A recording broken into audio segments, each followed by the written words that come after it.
In recent weeks, rising violence and fighting have taken the lives of innocent civilians, men, women, and children. Heated rhetoric on both sides has raised the risk of war. So today I want to speak directly to you, the people of Sudan and South Sudan. In your lives, you've endured extraordinary hardship. You carry in your hearts the memory of family and friends you've lost. But in recent years, against great odds, you've made remarkable progress toward breaking the violent cycles of the past, toward building a future of peace and greater prosperity.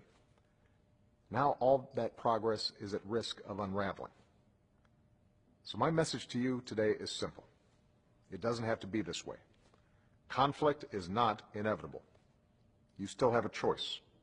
You still have a chance to avoid being dragged back into war, which only leads to one place: more suffering, more refugees, more death, more lost dreams for you and your children. We know what needs to happen. The government of Sudan must stop its military actions, including aerial bombardments.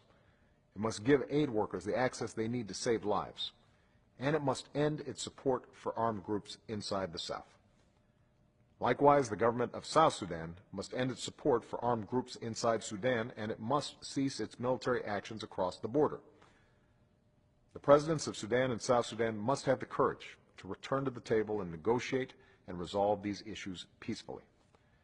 And all those who are fighting, including in southern Kordofan and Blue Nile, must recognize there is no military solution. The only way to achieve real and lasting security is to resolve your differences through negotiation. In times of tension, it's easy to forget that your future is shared. You will never be at peace if your neighbor feels threatened. You will never see development and progress if your neighbor refuses to be your partner in trade and commerce. It's easier to start wars than to end them. And yes, peace is hard.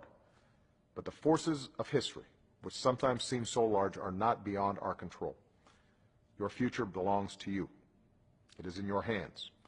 You have the power, the choice, to say what comes next, whether your children will live in war or peace. The choice is yours, and now is the time to choose peace. As I've said before, those who have the courage to walk the path of peace will not be alone. You will have a strong and steady partner in the United States of America.